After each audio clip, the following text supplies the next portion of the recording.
Doctora, Laurel and Hardy, A Tribute to the Boys, Silent Tongue, Zeus and Roxanne, and a new project, Joshua Tree Dance Party, which came out this year. Welcome to Jamie.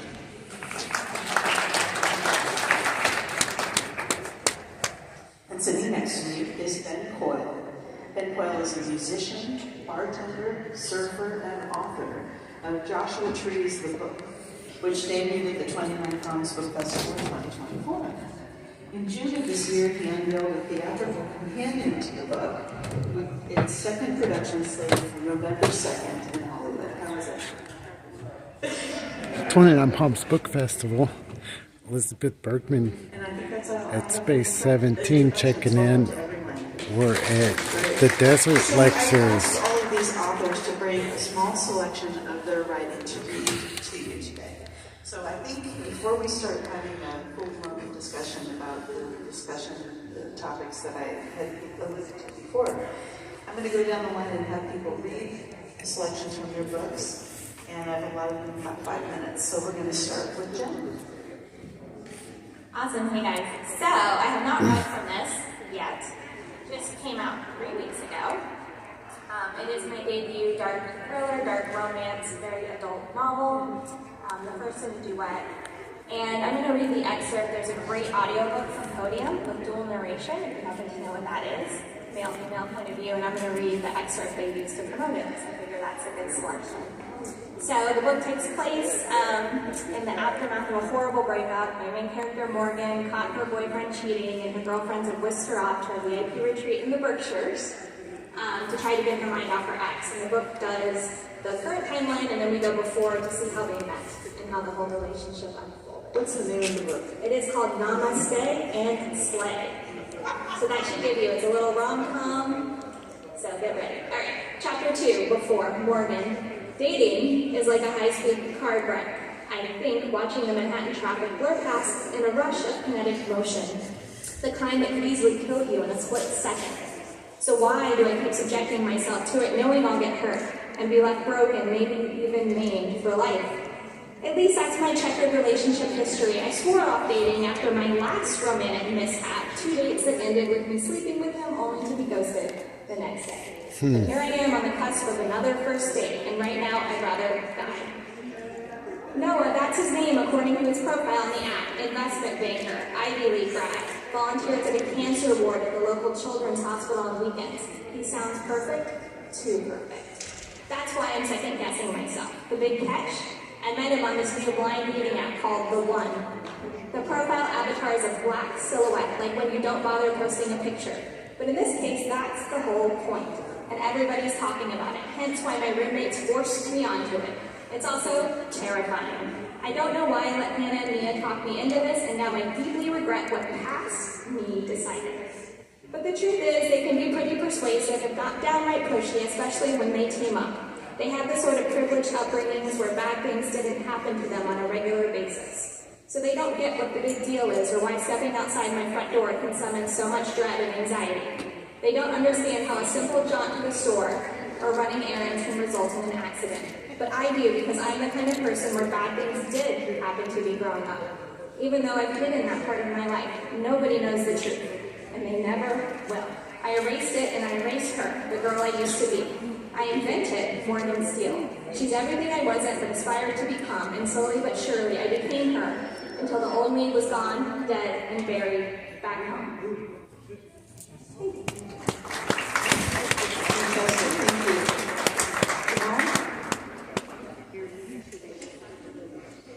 So, I'll tackle the following. I'll start with this. Life is a practice through experience.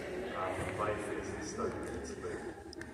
So first I'll start with defining, my book is called Give Away Your Attention, How to Become Aware and Solve It. So first I'll define what it means to give away your attention, and then afterwards I will lead some audience participation for up to 3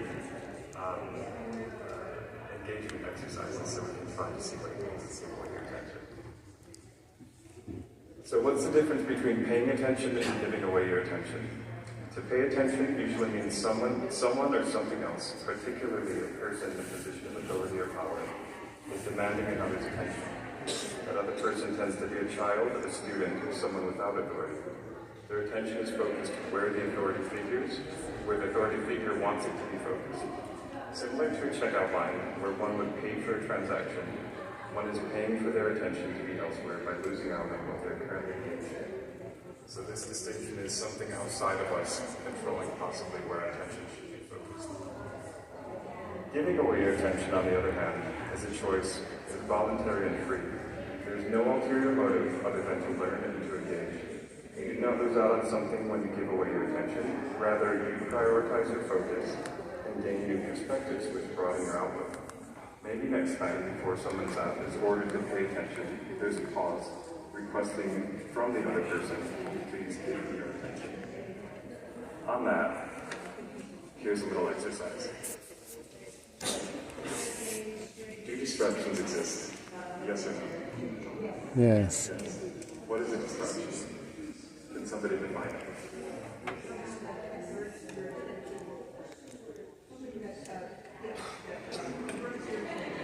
Yes, that's a perfect example. So this is a difference, and it will contrast what it means to pay attention, where something outside of you can take your attention away, versus what it means to give away your attention.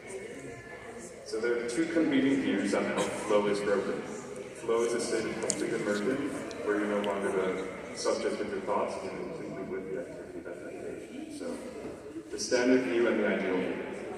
The standard view is the commonly held belief that distractions exist. This view holds that a distraction is something that can take your attention from what you are focused on, that other things outside of you have control over where your attention is given. The Cambridge Dictionary defines a distraction as something that prevents someone from giving their attention to something else, highlighting a cause and effect relationship. The ideal view is the perspective that this book adopts. The ideal view asserts that there are no such things as distractions when you know how to give away your attention. Flow is only broken when you voluntarily shift your attention from what you are engaged in to something else. That something else is what the standard view calls a distraction. Flow can only voluntarily be broken, and voluntarily breaking flow is called an interruption, not a distraction. Consider this analogy to compare the two views side by side. Think of a distraction as a magician's sleight of hand trick. In both the standard view and the ideal view, the audience attempts to follow a card in the magician's hand. The audience isn't supposed to follow the flashy gestures and quick movements of the magician, just the card itself. In the standard view, it is the magician who takes the audience's attention away from the card with flashy gestures and quick movements, thus distracting them from following the card. However, in the ideal view, the audience member watching the trick is another trained magician. He knows and has performed the same sleight of hand trick that's being performed on stage 1,000 times. The magician who is watching the trick knows how to give away his attention to following the card. Because of this, he never follows the flashy gestures and quick movements. The standard view holds that the magician's performance is a distraction. The performance itself, with the quick hand movements, is similar to a glaring light that may catch your eye or limit on roll that runs in your head. The ideal view, however, of the trained magician is the audience member condemns that one person knows how to give away their attention while the other does not. The ideal view holds that there are no distractions. The only thing that would move the trained audience member's eyes off the card is himself. This analogy allows us to understand the difference in these two views. Can something take away your attention when you know how to give it away?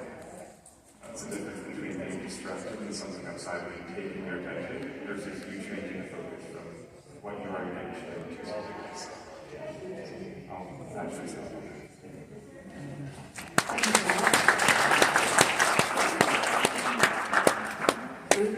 Hi everyone. I'll start out with a little poem, it's very short, on this book that I did. It's called Mirage. It also sounded nice to small. My 10-year-old daughter is feeling brave, so we go rock climbing, exploring far, beyond the last dirt road. Just she and I, no husband, no man, no guy, just she and I, girls. We see the sand dunes from miles away. Some hallucinogenic sand from the Sahara. Camel hunts, rising, undulating, flat desert floor. Can this be real? I don't know. My daughter likes to climb them with sand dunes, but there's no way to guess how far away they are. No sure measure to tell how tall. I tell her it's not safe to hike mountains, that unstable hills that shift in the wind. Our boots would fill with sand, and we'd probably sink like thirsty prospectors, come to find buried treasure where there is none, lured by promises of silver when the machinery is gone, and the hollow chant of a rattlesnake's charm is all we have instead.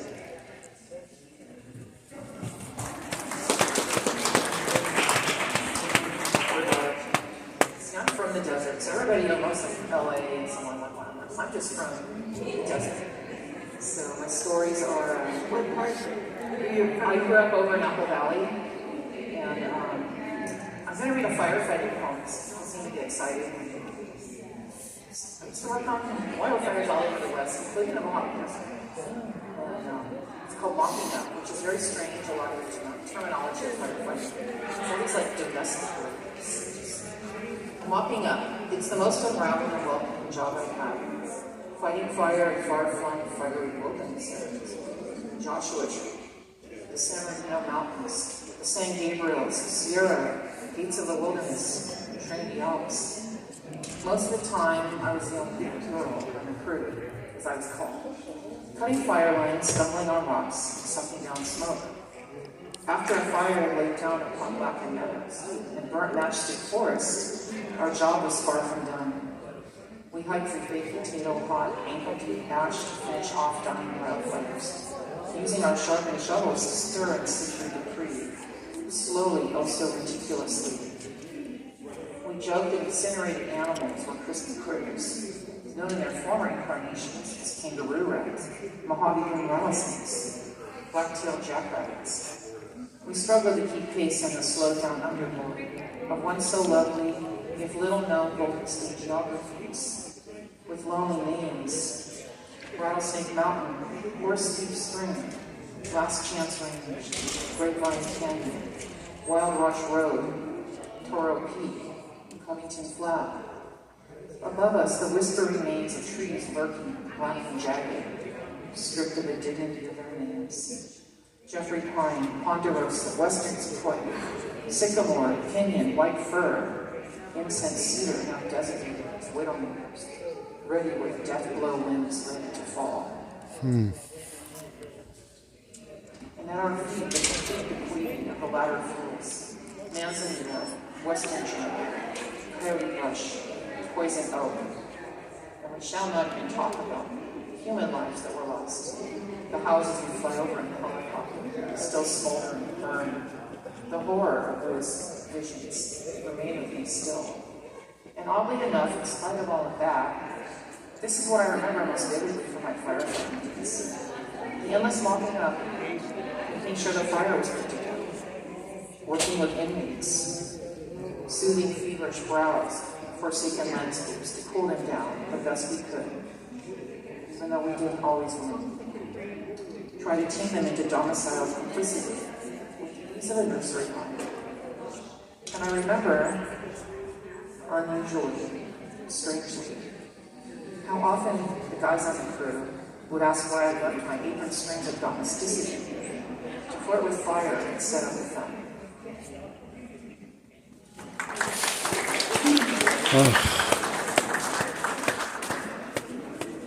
Hello, testing. I was evacuated because of the fire in Palisades. Fortunately, my house survived, but 2 blocks away, something's burned down. So you get an acute fusation. That's why, absolutely. So with that, so my book, Joshua Tree Dance Party, began as a photo book I've been coming out here, and I'll go through the introduction. I'm just going to read from my introduction, the first couple of pages. What started as a photo book became a book of wanting to tell the story of Joshua Trees from the perspective of Joshua Trees to humans. And we can go into that later in discussion, strategies to help this particular violence survive. So with that,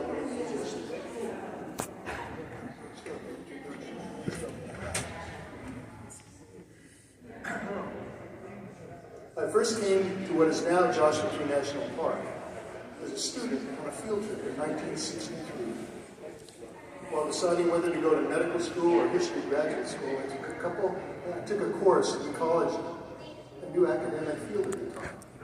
We camped out for 2 weeks in the Mojave Desert to study how this particular biome flourished. Our specific focus was on Hippopotamus gazerinae, delightful little kangaroo rats, who in fact look like tiny kangaroos with very long legs that better outrun predators. Joshua tree seeds provide them with food and water. We came to appreciate how this living system functioned from a rational, scientific point of view. However, for me, another way of seeing this world was swept in with the billowing clouds, strong winds, and stars that seemed to move closer to nightfall. A world of magic and wonder evoked by the fluid geological landscapes of dotted Joshua trees and under amazing flora and fauna. Eventually lured away from the medical school and careers of historian at UC Berkeley, I started making films and photographs. I bought a cheap, beat-up, large format World War II metal combat camera from one of the used equipment houses that were all over Hollywood. I added a sharp lens and tripod, and I lugged it back to Joshua Tree and other places to take photographs. My eye and lens were first drawn to the amazing and impressive geological formations. They thrust up flesh-like curves and shapes that invited scrambling as well as the serious climbing one sees now all over the park. But then, the Joshua trees called out to me. Was I choosing them as subjects, or did they choose me? I began photographing individual trees, inspired by masters of traditional realist photography like Weston's and Ansel Adams. I sought to honor objectively the beauty and power of the trees themselves. I aspired to make photographs with sharp focus, careful composition, full white, black, and brown range, and rich textures. I found I was captured by Joshua trees that seemed to grow in pairs. After a debilitating autoimmune disease limited my ability to trek through the desert with my older film equipment, I reluctantly turned to digital photography. Although I had been a large format film producer, I found that a smaller, lighter camera allowed me to work more economically in terms of my limited energy and processing expenses. And I opened up to color and experimentation, digital darkening processing, providing an amazing range of possibilities to create an image rather than purely recording. Realizing I wanted to bring my own spirit to the trees whose spirit I hope to share, I adopted the lens and darkening ideas of more subjective landscape conditions that most of the pictorialists and experimental photographers who emphasize exploring various possibilities of the medium and of the self, including viewpoint. I worked with the textures and colors of each photograph and find the style that I felt would work for that particular image. Balancing documentary realism with interpretive subjectivity, I sought to express in a study of dreamlike quality. I sensed the bristling desert landscapes. And I thought more carefully about what attracted me to particular Joshua tree couples. Did they have some unseen connection, some relationship? What they shadow each other? At some point, they were dancing. And so I've been coming back to the land of the Joshua trees with family and friends for decades. And most of those years are veterans, including our own dance partners. I saw the dancing Joshua trees in a whole new light, moving in concert like graceful angels, their fixed yet flowing forms echoing off each other and drawing us in, both deeply bonded with the natural world. I felt that visualizing Joshua trees as dancing couples would strengthen them. When my wife and life partner, Linda Koussan, was in cognitive therapy for what turned out to be terminal brain cancer, her therapy included reading Glass Castle, Jeanette Rouse. One castle particularly struck us both. I saw a tiny little Joshua sapling growing not far from the old tree. I wanted to dig it up and replant it near our house. I told Mom I would protect it. And from the wind, water, every day to a nice, tall, straight, story that makes it special. She said the Joshua Tree struggle is what gives it that beauty. Our survival as a species depends on our recognizing the beauty and necessity of that struggle, that bond, and maintaining our form of interconnection with each other and with nature. The struggle is our life. As an activist master of dog first master, Salgado definitively puts it, my camera allowed nature to speak to me. Now it's up to all of us to listen. And so then I began the rest of the book, and here's the explanation. Dancing through time, a Joshua Tree story. Visualizing Joshua Trees as dancing couples led me to consider writing about them from their perspective. What if we saw ourselves as part of the story told by Joshua Trees? Could an imaginative reading of giving voice to Joshua Trees encourage us to value and protect them as we would ourselves? Maybe the Joshua Trees themselves motivated me to tell the story from their point of view. That's not as strange as it sounds. Though we humans think we rule the natural world, we are merely one part of a wonderful web of life.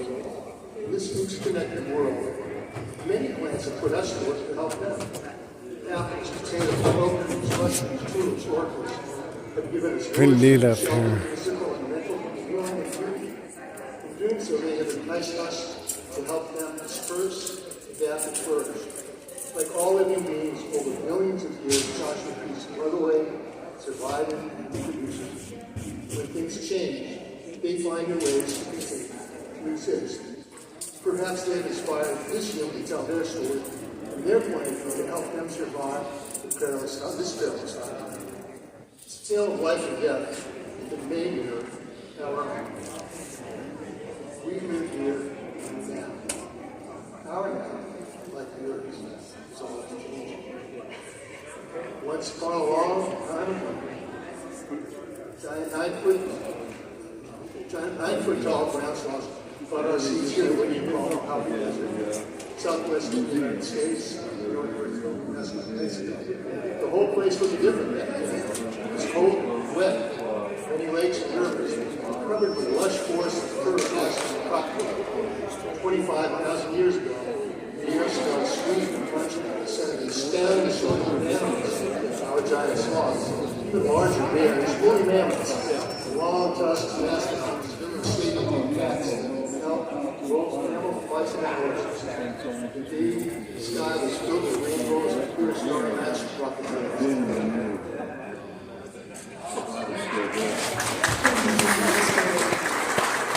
Next is Alright, my book is called Joshua Trees, the book. It's about half history and modern folklore, a lot about music and kind of about the area and LA as well. And then the other half is a personal narrative. And I wanted to read a little bit from a story about a guy named Ed Rosenthal. A lot of people might know who he is. He's kind of a famous case of a guy going on a day hike and getting lost. So I'm just going to read a little bit of that.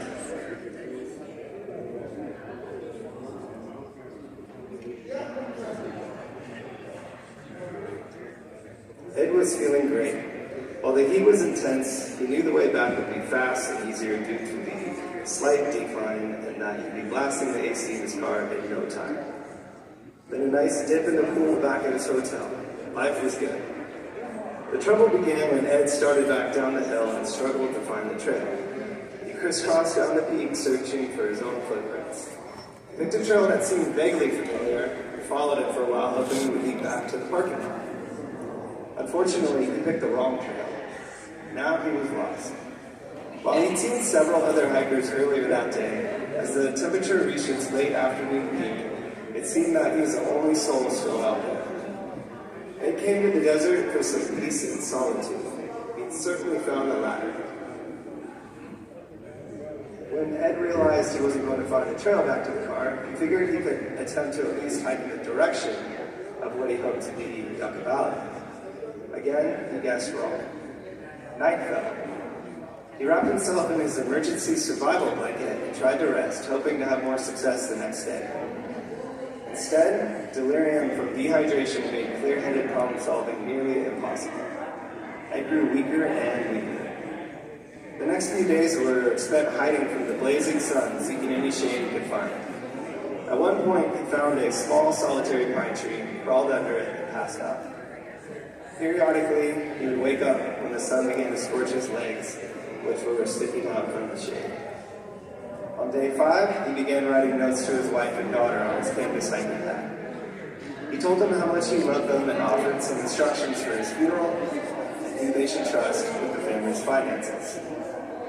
In his book, Salvation Mountain, Ed writes about falling in and out of dreamlike states, drifting into memories from Koussan's life as his body succumbed to illness. On day 6, he was accepting that death was imminent. He sprawled out on the ground and laid his belongings in a circle around him in a ceremonious-like fashion. He closed his eyes, he let go. I'll just leave it at that.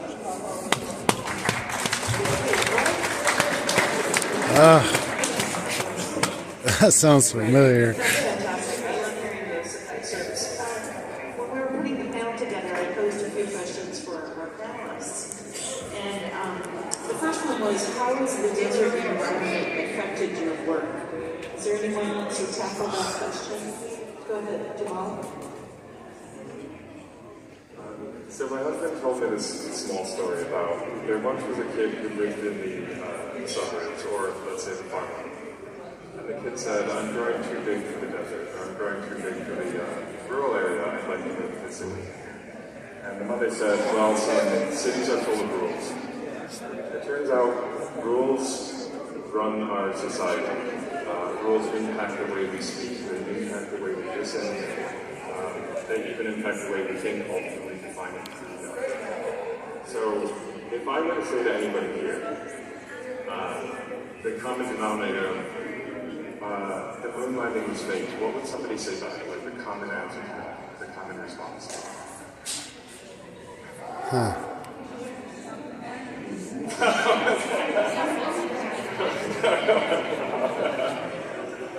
What is the common societal response to the moon landing was fake?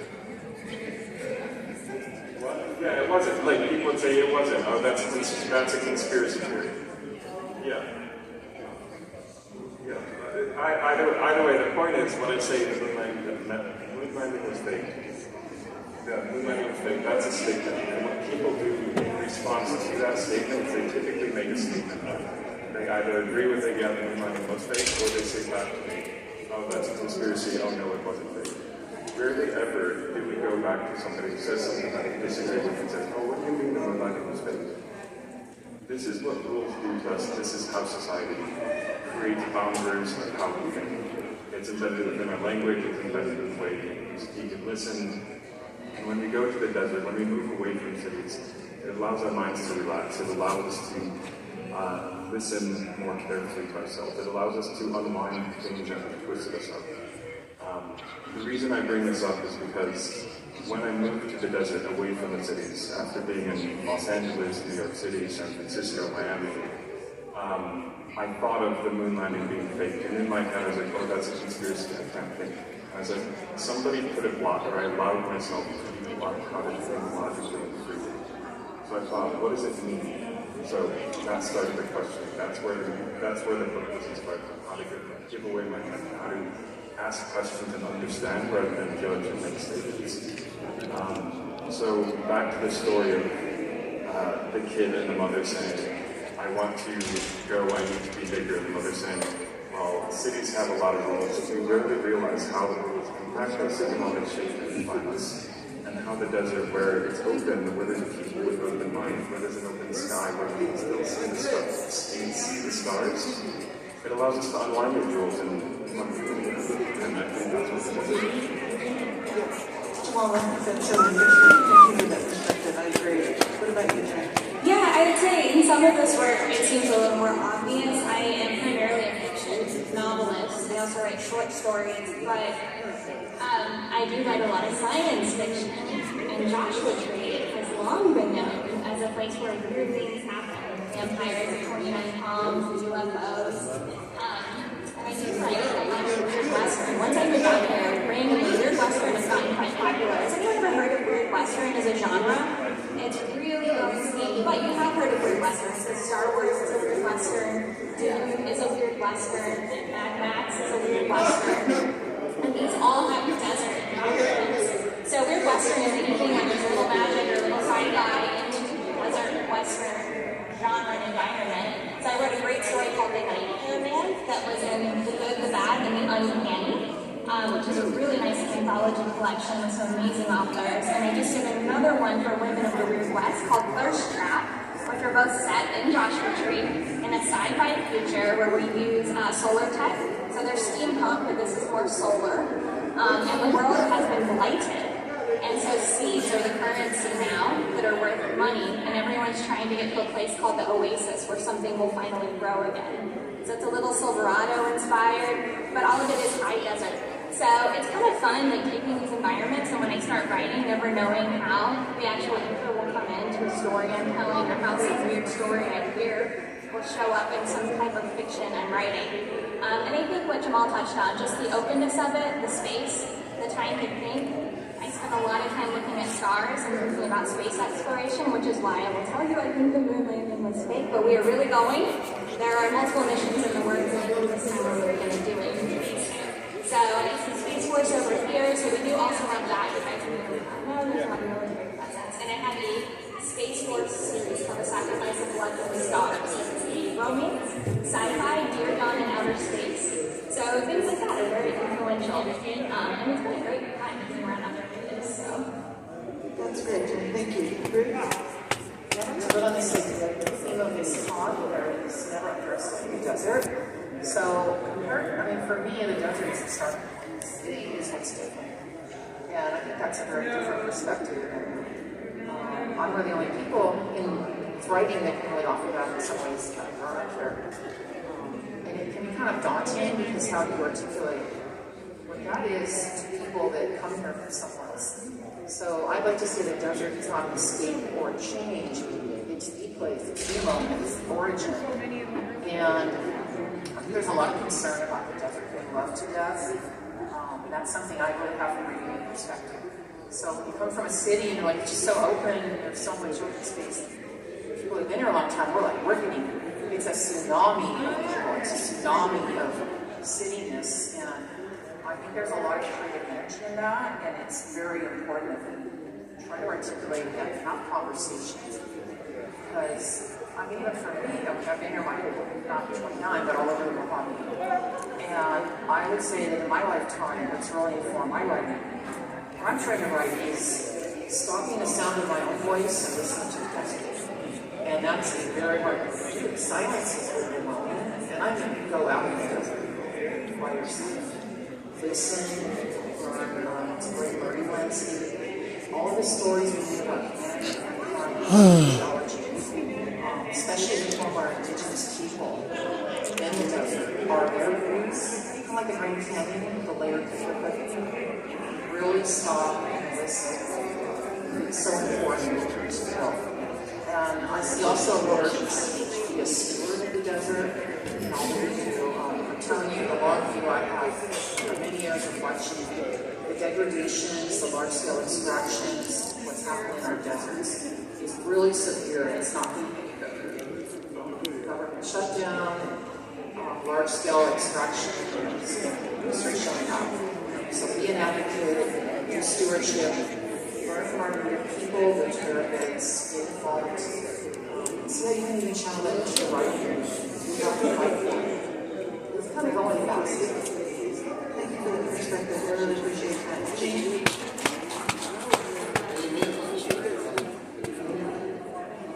Fortunately, in my career in documentaries, I was just taking the Andes, the Amazon, another desert, the Sahara, rainforest. Hawaii is the whole rainforest up there, the peninsula, which is absolutely a quiet spot. But I've been coming back here, as I said, here since '62, regularly. And it starts to build up. So they've been doing this work was a response to sort of lured me in. And weaknesses. Now it's a responsibility. For me, I feel, okay, great. here's a book of pictures and the story of Joshua. What's the point? And for me, the only point is, this is anticipate how do we protect this particular part? How do we deal with these areas? That's in the story itself as it evolves. That Joshua is mirroring extinction, and we basically based on what we're doing. But then the question is, how do you address that? My decision to try and tell the story from their point of view was one of engaging. That's sort of a typical artistic approach. The earlier panel, we heard every rational argument about policy, about politics, about what you can do. And it's easy to pass unless you're engaged with your heart in a way that's more fundamental, which is how my book ends in terms of the Pachamama rights, where all living things have natural rights. Not just feelings or so that was inspired by the last documentary was Dirt in the Movie, about soil. The documentary was funny, it was serious, it was scary, it had operations in terms of what's happening to the soil. Soil is a non-renewable resource like water. There will always be the same amount of water as there was in the soil is the biggest you have to take care of it. And doing that, we did a number of I started filming a little live media providing a perspective. One of the people in film, some of us get some others at Brody. And he used his work. He had free Brazil. He used his camera to build up enough money to work to restore 2 million acres of this great rainforest from where he did. That was his goal. So that's the purpose of doing this. In the end, I included a list of resources for every organization that's working on preservation. When we reached out to a number of talked about collaborating further, not only use the book, to get this published. This is a limited book. It's a limited edition, but it's too expensive, too big for the purpose of education, which, $25, which some of them are backs, some of them. So to do that, you have to find a way, and you also want to, I think, as artists, work with organizations to amplify the power of your vision if it's a healing vision. Find a way to do that. So that includes many kinds of music videos and a number of different approaches to do that. I don't even remember what the question was, but how is the desert environment affected your work? Yeah, I mean, the book's called Joshua Tree's book, and it really, was all about just getting really excited about a place and just sort of where that interest and excitement led me, whether it was, back to LA or to Arizona or to other national parks, because Joshua Tree was the first national park I went to. And so I never, it always lived in my mind before as just the wild nothingness where the Grand Parsons thing happened, or where you just got lost or whatever. And then I was there's park rangers and fees and tourists and stuff. So it's just, it was my first experience, and it led to so many other experiences. And then I would just say, a place, whether it is a city or an environment, it's like they never ending well of inspiration. It leads you outside of yourself to connect with other people who like the same thing. So,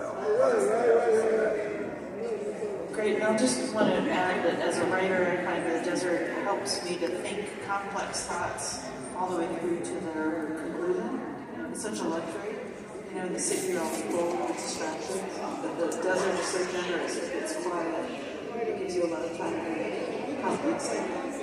Well, I have 3 other questions, and we're only 10 minutes to the end. I'm going to go ahead and read the questions of those to the panelists, but then I'll open it up for questions. Actually, I'm going to have Ben read because I'm not to talk.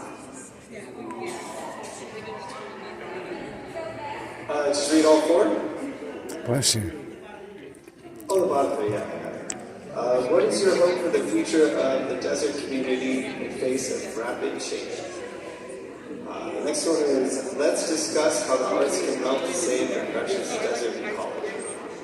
And lastly, how have you incorporated the desert into your work? So is there anyone who would like to ask a question about Jamal, or anyone on the panel want to tackle any of those questions or some questions? Yeah, that's what I'm going to be saying.